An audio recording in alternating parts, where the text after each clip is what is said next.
Everyone, मैं योगिता राजपूत हाजिर हूँ फिर से आप सबके सामने अपने इस प्यारे से शो के साथ जिसका नाम है बिहाइंड द डिस्कवरी। और आज जो हमारे साथ स्टूडियो में मौजूद है बड़े ही नटखट से आर्टिस्ट है और हैं बहुत ही वर्सेटाइल। तो मिलते हैं, आइए और वेलकम करते हैं कौस्तुभ गुप्ता। आपका स्वागत है हमारे शो में। Thank you so much Yogita, thank you. Kaustubh, तो फिर आपको कैसा लग रहा है, पहले तो आप ये बताइए हमारे शो में आके। बहुत अच्छा लग रहा है, बहुत टाइम के बाद मैं कुछ इंटरव्यू देने जा रहा हूँ, कुछ नया देने जा रहा हूँ, कुछ नई लाइफ के बारे में कुछ डिस्कस करने जा रहा हूँ। बिल्कुल बिल्कुल, आज तो हम पूरा सब कुछ आपके बारे में जान लेंगे क्योंकि हमारी ऑडियंस जो है उनको हमारे यहाँ पे जो भी मेहमान आते हैं उनके बारे में सब कुछ जानना होता है, यानी सब कुछ। तो आप थोड़े से नर्वस लग रहे हो मुझे। नहीं हो, नॉट एट ऑल। तो जैसे कि मैंने बताया था पहले कि नॉटी आर्टिस्ट, तो आप देख सकते हो काफी नॉटी मुझे कौस्तुभ लग रहा है। तो इनकी सारी नॉटीनेस हम बाहर निकालेंगे धीरे धीरे। तो सबसे पहले जान लेते हैं कौस्तुभ, आपकी जो जर्नी है उसके बारे में।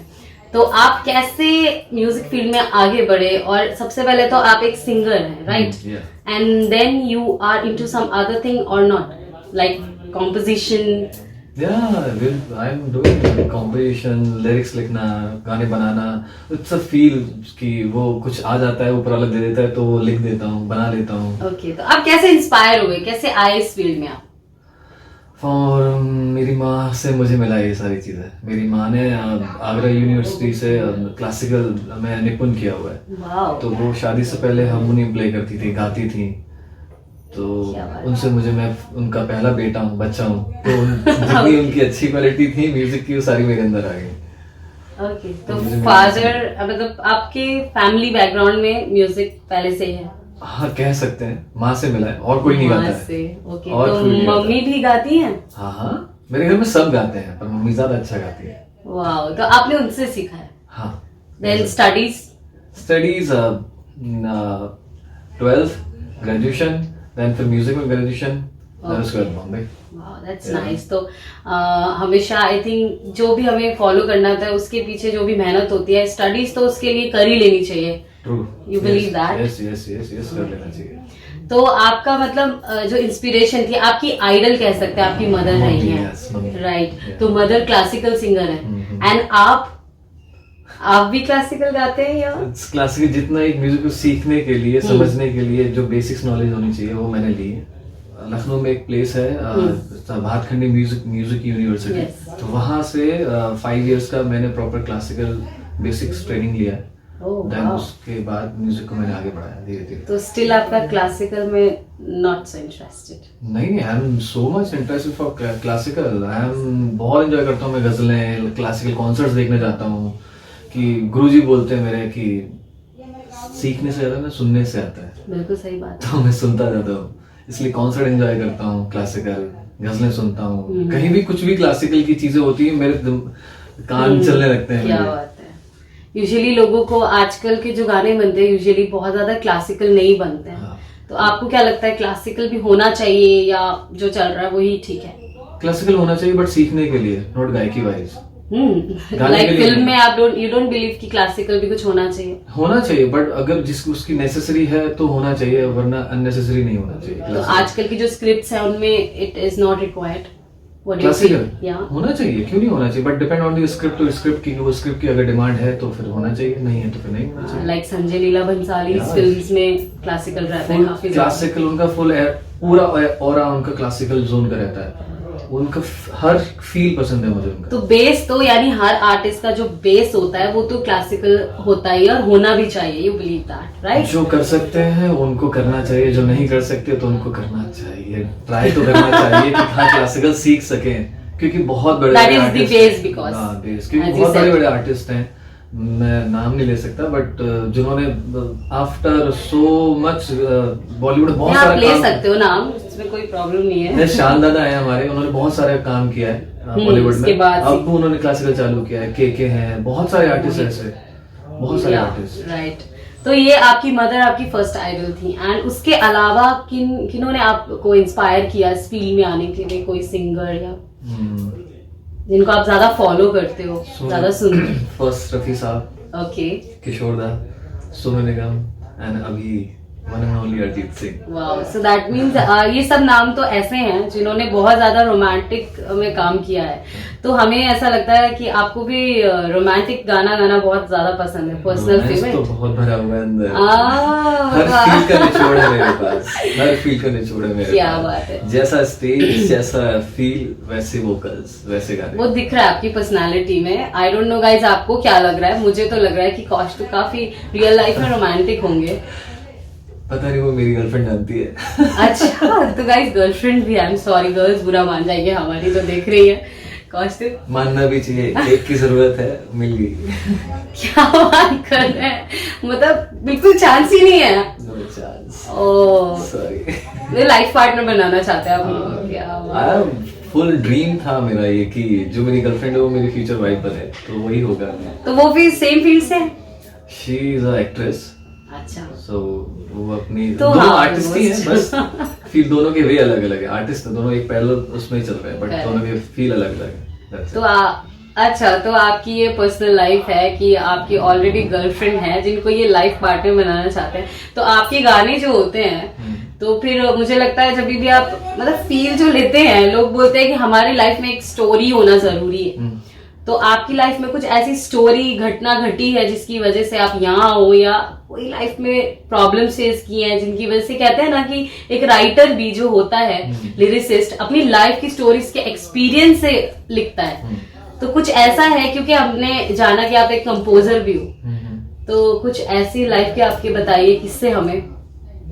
लाइफ में अप्स एंड डाउन तो आते रहे, बट मुझे ये नहीं लगा था कि बॉम्बे आते इतने सारे अप्स एंड डाउन आएंगे। ऐसे स्टार्टिंग में ही जब लखनऊ से मम्मी पापा से मैं बोल के निकला था कि मैं बॉम्बे जाना चाहता हूँ, जा रहा हूँ, तो एक मेरी फ्रेंड है जिसके थ्रू मैंने बात किया एक फ्रेंड से, और बात हुआ, मॉम डैड से बात कराया कि मैं बॉम्बे आ रहा हूँ। उसने बोला कि यस आ जाओ, वहाँ पर रहना, देन जहाँ पर तुम्हें शिफ्ट करना है वहाँ पर शिफ्ट कर सकते हो। तो मैं आया एंड उस टाइम ट्रेन से मैं आया था, ट्रेन से ट्रैवल किया था, फ्लाइट में आज तक ट्रैवल नहीं किया था उस टाइम। अब ट्रैवल करता हूँ फ्लाइट में, बॉम्बे आने के बाद, तो ट्रेन से आया हुआ था। तो दादर पे कदम रखते ही फोन नहीं उठाया, मैसेज कर रहा हूँ, इग्नोर।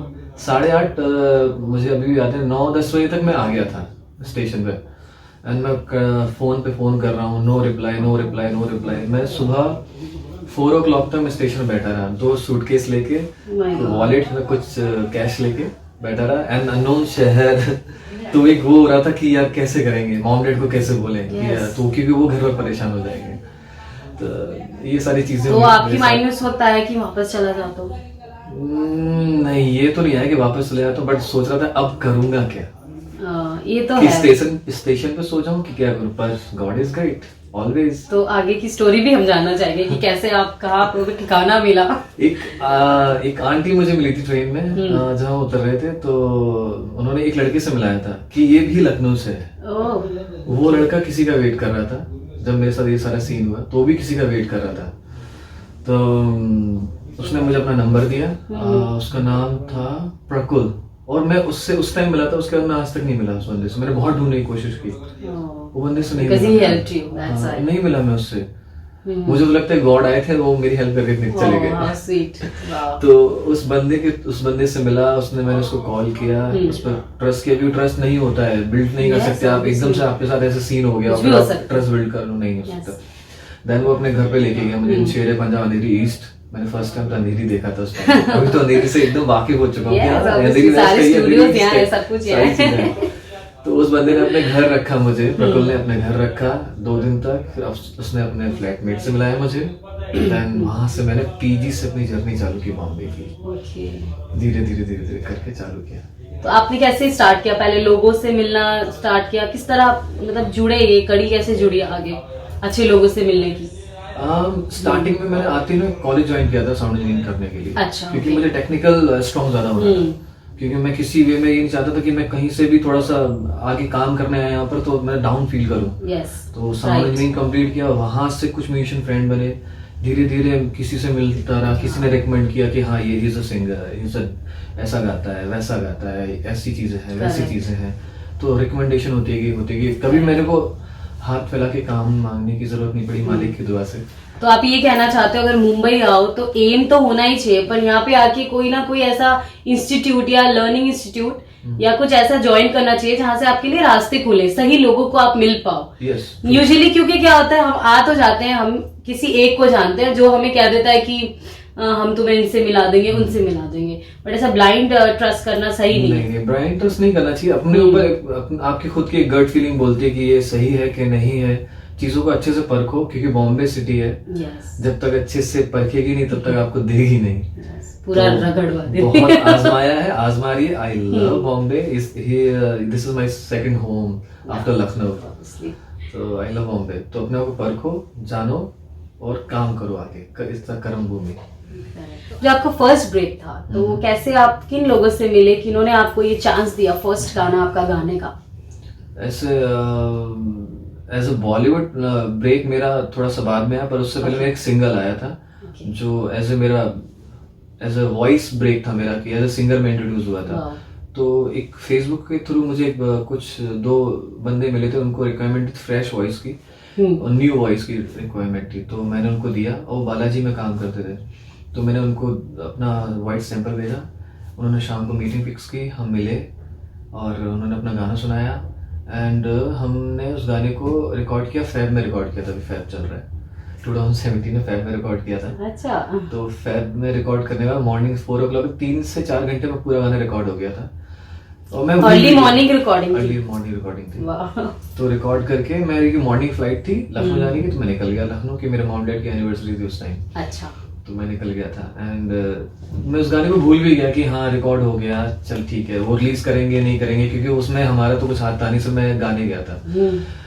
सडनली कुछ टाइम के बाद नवंबर में मेरे पास फोन आता है 1 घंटे पहले कि टाइम्स से गाना रिलीज हो रहा है and I am so shocked कि यार ये मेरा गाना रिलीज हो रहा है मेरी आवाज में। 1 घंटे बाद मैंने देखना चालू किया, ओह माय गॉड, अच्छे प्लेटफॉर्म से आना मैटर्स अ लॉट। गाना बहुत अच्छा है, जिसने प्रोग्राम किया है अमन अग्रवाल, उसने अच्छा प्रोग्राम किया। विष्णु एंड वैभव दोनों लोगों ने लिखा, उसको कंपोज किया एंड फिर वो विष्णु एंड वैभव ही मुझसे मिले थे और अमन अग्रवाल भी मिला था मुझसे, तो उन तीनों से मिला, गाना गाया। तो ये लोग आपको फेसबुक के थ्रू मिले थे? फेसबुक के थ्रू इतने अच्छे लोग मिलना, अच्छे प्लेटफॉर्म, सोशल मीडिया तो इस टाइम बहुत ज्यादा अपग्रेडेड है, तो लोगों को एक्टिव रहना चाहिए। तो आप ये मैसेज देना चाहते हो कि सोशल मीडिया पे हमेशा एक्टिव रहिए? ऑलवेज एक्टिव रहना चाहिए, क्योंकि अभी के टाइम में आप इतना लोगों से कम्युनिकेशन इतना फोन पर ही रहता है, आप मिलते कम हो, फोन पर सारी डील होती है।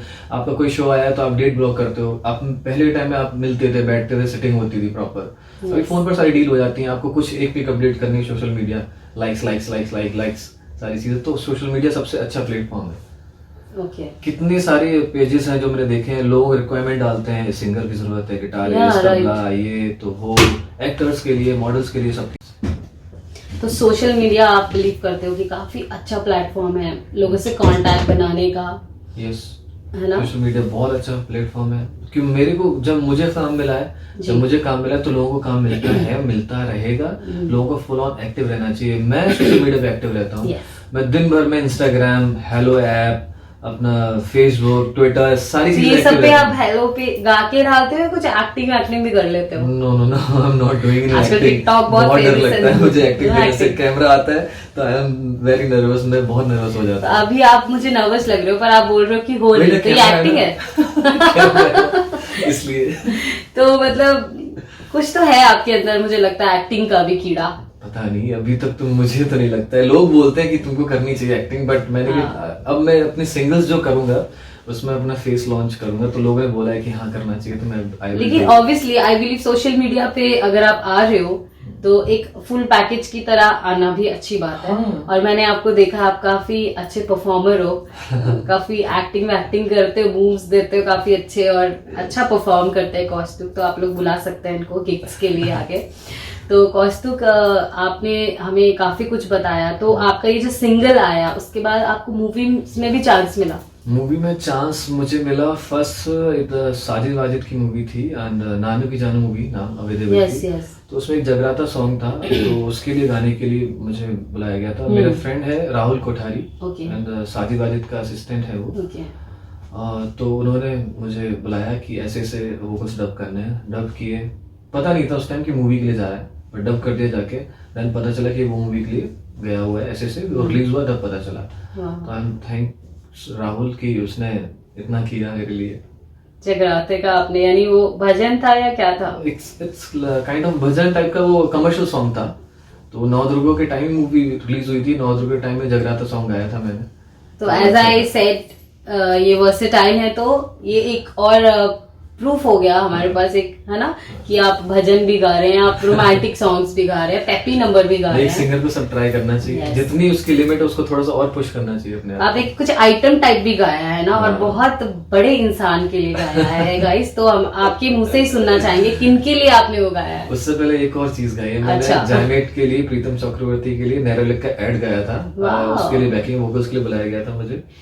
तो मलयाली में और कन्नड़ा, तेलुगु, इन दो सभी लैंग्वेज में, languages हाँ, में, वाह। क्योंकि मुझे अलग अलग लैंग्वेज में गाना बहुत पसंद है। क्या बहुत बात पसंद है। मैं मराठी छोड़ के गुजराती, मलयाली, तेलुगु, तमिल, कन्नड़ा, उड़िया, इंग्लिश, हिंदी सब तो गा लेता सब गाया है। ऑलमोस्ट गा लेता हूँ मैं। मराठी अभी तक नहीं गाया है। तो वो ब्रेक मिला। And third one same, thanks Rahul Kothari, उसके थ्रू दबंग 3 जाके राहुल कोठारी जी को पर्सनली थैंक्स करना पड़ेगा हमारी कौस्तु को यहाँ तक पहुँचाने के लिए। तो बहुत अच्छे फ्रेंड भी, हम साथ में रियलिटी शो किया है, तो हम बहुत अच्छे फ्रेंड। तो आपने रियलिटी शो भी किया है? हाँ किए रियलिटी शोज, मैंने 3-4 रियलिटी शोज किए। ओह, तो मतलब कौन कौन से चैनल्स के हैं ये रियलिटी शोज आपके? फर्स्ट मेरा था सारेगामापा, 2012 में दिया था वो, तो टॉप 60 तक गए थे, तो वहां से एलिमिनेट हुए थे। फिर सेकंड वन दिया था मैंने भारत की शान, दूरदर्शन पे आया था। तो मैं फर्स्ट टाइम बॉम्बे आया था सिलेक्ट होके।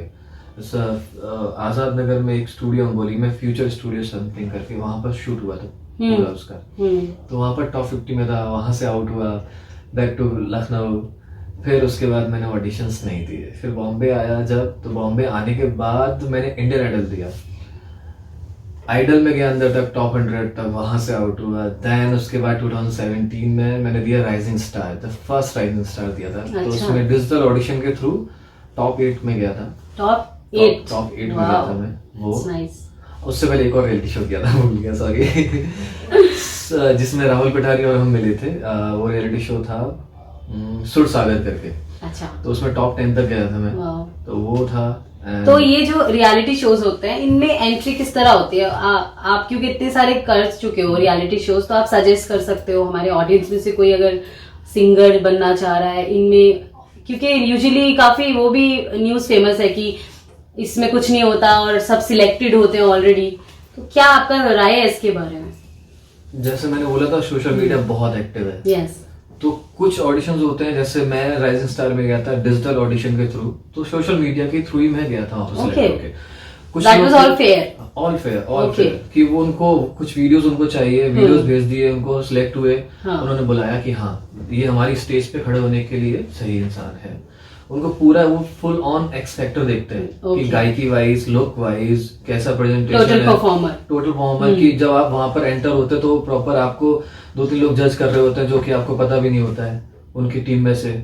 आपके फुल एक्टिविटीज पे ध्यान होते होंगे, तो उनको पता होता है किसको लेके जाना है, किसको नहीं लेके जाना। तो कुछ लोग लाइन में लग के जो ऑडिशन देते हैं वो भी होता है, पर अभी सोशल मीडिया इतना ज्यादा एक्टिव है कि अब डिजिटली ऑडिशन ज्यादा होते हैं, लोगों को पता भी नहीं चलता। पहले तो एक ही ऑडिशन होता था, अभी होने लगा कि क्लोज ऑडिशंस हो रहे हैं, उसमें 200-100 पीपल जा रहे हैं। तो उसमें से उनको बुलाते थे जो पहले से ही प्रोडक्शन हाउस में उनके नाम नंबर रजिस्टर्ड है, तो उनको फोन करके बोला कि अभी ऑडिशन ऐसा ऐसा हो रहा है, वैसा ऑडिशन। तो जो ये ओपन टू ऑल होता है, यू डोंट बिलीव कि उसमें कुछ हो सकता है?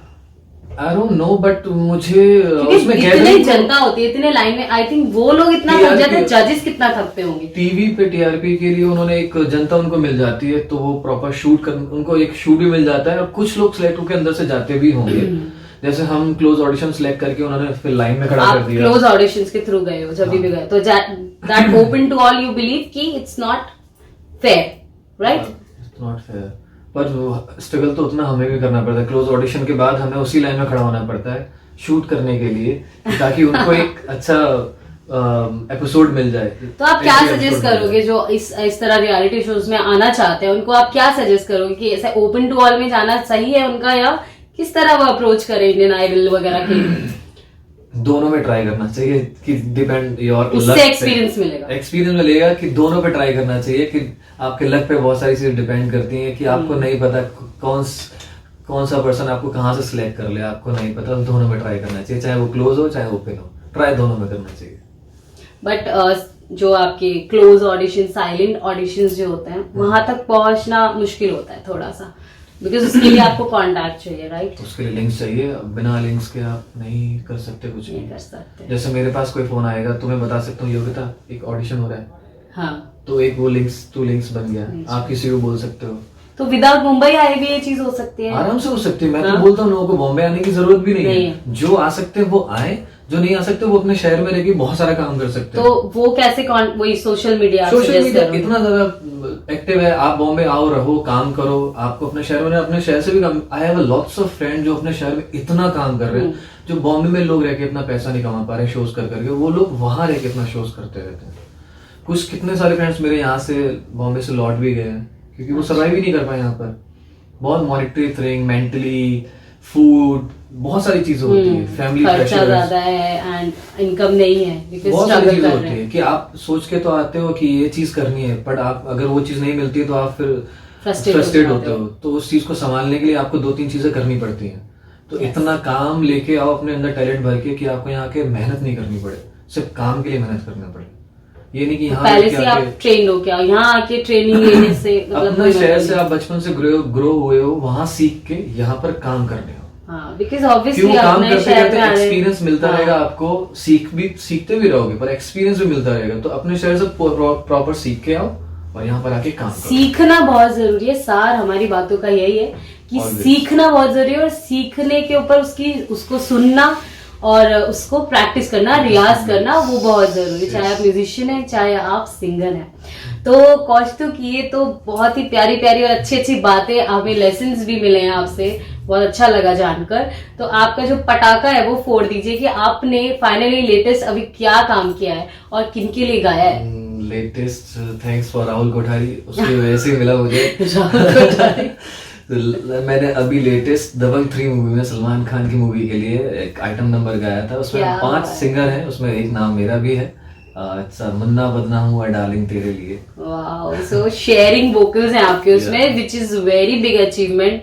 और न्यू सिंगर जब हम आ रहे हैं, स्ट्रगल कर रहे हैं, और उस टाइम हमें इतना बड़ा ब्रेक मिल रहा है with in 2-3 years. Great for me कि जब मैंने ये गाना रिलीज हुआ, जब मेरा 31 का मेरा गिग हुआ, शो हुआ इन जबलपुर, तो मैंने पहली बार अपना गाना परफॉर्म किया, इस पे लोग नाच रहे थे। It's so blessings for me. बहुत अच्छी फीलिंग है, दिख रहा है आपकी आई से भी, आप इमोशनल हो रहे हो अपने। तो ये आपका बेबी है, आप इसको संभाल के रखो और सुनाते रहो सबको ये गाना, और बहुत खूबसूरत गाना है, लोग जाके सुन भी लेंगे। अब जब आप लोग सुनेंगे उस गाने को तो कौस्तुभ को जरूर याद करिएगा, क्योंकि उसमें कौस्तुभ की आवाज है। एंड कौस्तुभ को यूट्यूब और अलग अलग प्लेटफॉर्म्स पे जाके जरूर सर्च कीजिए और सुनिए उनकी आवाज में उनके गाए हुए गाने। तो कौस्तुभ, हमने सुना था कि आपका किसी प्रोड्यूसर के साथ कुछ प्रॉब्लम हुई थी, तो वो हमें बताइए जरा। थोड़ी शेडी सी है वो। खुल के बताइए, क्योंकि खुल के बोलने वाला शो है। ओके, स्टार्टिंग के टाइम ही मुझे मेरे एक फ्रेंड ने बोला कि you have a good voice, तो एक प्रोड्यूसर है, उसको एक अपनी अपकमिंग मूवी के लिए, गाने के लिए एक सिंगर चाहिए, तो चलो तुम्हें मिलाता हूँ मैं उससे। तो उस टाइम मैं फिल्म सिटी के बारे में जानता नहीं था, कहाँ पर है गोरेगांव, फिल्म सिटी कहाँ पर है। तो वो मुझे लेके गए जंगल के रास्तों से, वो फिल्म सिटी वाला जंगल वाला रास्ता। मैं बहुत डर रहा था कि कहाँ लेके जा रहा है ये। तो लेके गए, हम ऊपर पहुंचे, ऊपर पहुंचते ही पहले से आपके अंदर एक फीलिंग आ रही थी कुछ गड़बड़ हो रही। हाँ, वो फर्स्ट टाइम जा रहे थे ना यार, पहले बॉम्बे में देखा ही नहीं था कि ऐसी भी चीजें होती हैं। तो गए वहां पर, हाउस सो गुड, हाउस के अंदर जाते ही ऐसा लगा वाह क्या बात है। जैसी मैं अंदर जाता गया, अंदर देखता गया, तो देखा टेबल पे ड्रग्स एंड ऑल रखे हुए थे। तो थोड़ा सा मैं नर्वस हो गया कि यार ये क्या चीजें हैं, क्योंकि जिन चीजों से मैं दूर रहता हूँ वो चीजें उस टाइम रखी हुई थी। That too illegal things. So much. बहुत सारे लोग हैं वहां पर, ड्रग्स कर रहे थे। एंड गया मैं, तो उन्होंने मुझे बोला कि लोगे, तो मैंने बोला no no no no. So they give me a wine glass, तो मैंने वो ले लिया वाइन ग्लास, तो आई सिप इट एंड फिर एक लेडी थी जो बहुत गंदी सी लेडी थी, मैं इमेजिन भी नहीं करना चाहता उसको। बाल बिखरे हुए, दांत एकदम से गंदे गंदे से डर्टी दांत उसके, और एकदम से डल कलर उसका, और टी शर्ट चुड़ैल लग रही होगी, चुड़ैल, हिप्पी चुड़ैल लग रही थी वो मुझे। तो मैं गया, आई मेरे पास में बैठा हुआ था, सब ऐसे बैठे हुए थे, मैं गिटार लेके बैठा हुआ था, मेरा फ्रेंड बैठा हुआ था। She came near to you. Yeah. Hi. Hi. Are you singer? मैंने yes. Okay, sing a song. अब कोई पर्सन ड्रग्स कर रहा है मेरे सामने आके ऐसे बैठ जाएगा, तो मैं तो उस टाइम नर्वस था और नर्वस हो गया, और नए नए भी थे, और नया नया भी था। तो मेरा फ्रेंड, मैं गा रहा हूँ, मैं बहुत कोशिश कर रहा था कि मैं अपना बेस्ट दूं, गाऊं, पर वो दिमाग से उस टाइम वो चीजें नहीं निकल रही थी कि जो चीज मेरे सामने हो रही है इसको मैं क्या मानूं, रियलिस्टिक हो रहा है पर मैं कैसे बिलीव कर लूं, ये हो क्यों रहा है, कैसे हो रहा है, बहुत सारी चीजें चल रही थी कि मैं हूं क्यों यहाँ पर। तो मेरे फ्रेंड ने बोला गा। अब मैं आया था किसी के थ्रू, तो मुझे गाना था, तो मैंने गाया, पर जैसा मैं गाता हूँ वैसा मुझे मन नहीं हो रहा था गाने का, वो दिल बैठ गया था, दिमाग ने बोला ब्लैंक हो गया था, अब नहीं होगा, अब नहीं हो पाएगा, बट गाया गाया गाया गाया, मैंने गाया। बट मेरा फ्रेंड बहुत नाराज हो गया मुझसे, हम दोनों ने ऑटो में बात भी नहीं की एक दूसरे से कि वो इतना ज्यादा नाराज हो गया। तो नाराज तो आपका होना बनता था, मेरा होना बनता था, पर मैं डर गया था। उसको नहीं पता था ना कि ये चीजें मैंने पहले कभी देखी नहीं है, उसके लिए वो भी राहुल कोठारी जी थे। नहीं वो नहीं था, वो कोई और था। अच्छा, सॉरी राहुल जी। वो कोई और था, तो हम लोगों ने बात भी नहीं की। एंड उस टाइम मैंने एक चीज सोची कि बॉम्बे में ऐसे तुझे बहुत सारे लोग मिलने वाले हैं और जगह जगह बहुत सारी चीजें होने वाली है, अगर इन सारी चीजों से मैं भागता रहा, अगर नर्वस होता रहा उनको देख के, तो मैं ना काम ले पाऊंगा ना दे पाऊंगा, ना अपना बेस्ट दे पाऊंगा और ना काम संभालने में आपको कुछ समय लगा, थोड़ा टाइम लगा। उस दिन से प्रॉमिस किया अपने आप से कि कोई भी सामने कुछ भी कर रहा होगा, तुझे अपना बेस्ट देना है और वहां से निकलना है। ये भी अच्छा, अच्छी सोच तो है, लेकिन देखो गाइस, जरूरी नहीं है कि लड़कियों के साथ जो कहा जाता है कि लड़कियां प्लीज बी सेफ और उनके पेरेंट्स आने नहीं देते, it doesn't happen only with girls, yes also with boys. Like costume, इतने अच्छे प्यारे लड़के के साथ ऐसा हो गया तो सबके साथ हो सकता है, सिर्फ अवेयरनेस की जरूरत है, एंड जस्ट बिवेयर। वो लेडी ने आपको जाने दिया मैं वहां से निकल आया क्योंकि मेरे फ्रेंड को इंसल्ट फील हो रहा था और मुझे नहीं अच्छा लग रहा था, तो वो समझ गया था कि चीजें खराब हो चुकी है, ना वो सही कर सकता है और मैं तो अपना बेस्ट दे नहीं सकता। प्रोड्यूसर ने तो आपको क्रॉस कर दिया होगा, अच्छी बातें कर दिया, वहां सीख मिली कि मुझे अब रहना कैसे है ऐसे। तो वो एक्चुअली इंडस्ट्री में है या वो ऐसे ही थे कोई? आई डोंट नो, उसने मुझे बोला कि कुछ है, तो मैं चला गया कि मुझे नहीं पता कि प्रोड्यूसर वो किस मूवी के लिए थे या कौन सा प्रोडक्शन हाउस था। तो अभी वो नहीं आपको नजर आया कहीं? नहीं, अगर मिले भी होंगे तो मैं भूल भी गया हूँ क्योंकि मैं उसी टाइम भूल के आ गया था वहां पर सारी चीजें। बट वो लेडी का चेहरा आपको जरूर याद है? हाँ, फ्लैश में थोड़ा सा याद है, थोड़ा फ्लैशेस में याद। तो जब भी सामने आएंगी तो डर जाऊंगा। तो आई डोंट वांट, भगवान ना करे आपके वो सामने आए कभी।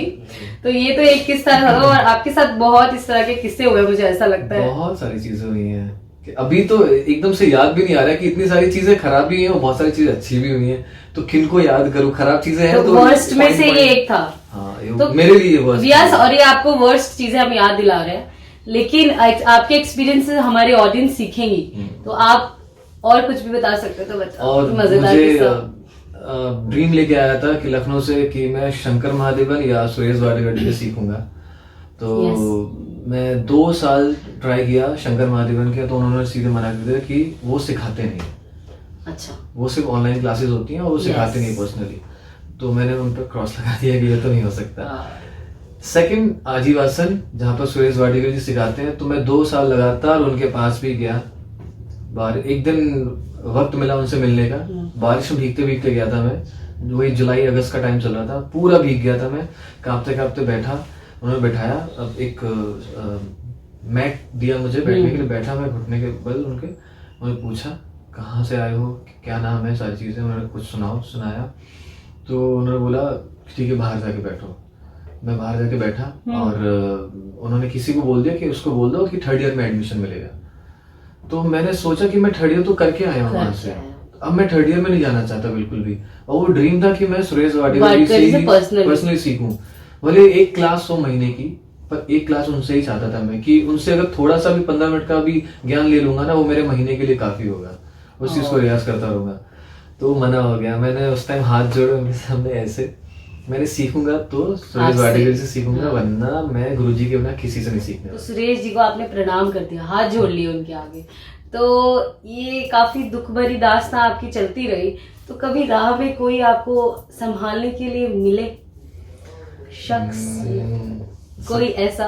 मुझे तो मिल गई, ऊपर वाले ने मुझे दे दी। अच्छा। कुछ टाइम तक नहीं था, जब मेरा थोड़ा सा ऐसी चीजें चल रही थी, तो अपनी माँ, ऑलवेज आई कंसिडर हर चीज में अपनी माँ से, मतलब ज्यादातर अपनी बात माँ से मदर तो वहाँ होंगी ना, माँ से लखनऊ करता था। माँ में। से यहाँ करता पे आपके मतलब सब बॉयफ्रेंड्स ही थे या नहीं, गर्लफ्रेंड्स भी थी। Girlfriends, guys, girlfriend. अभी आपकी गर्लफ्रेंड को बताएंगे। नहीं, गर्लफ्रेंड थी, गर्लफ्रेंड बॉयफ्रेंड सारे थे मेरे वैसे वाले नहीं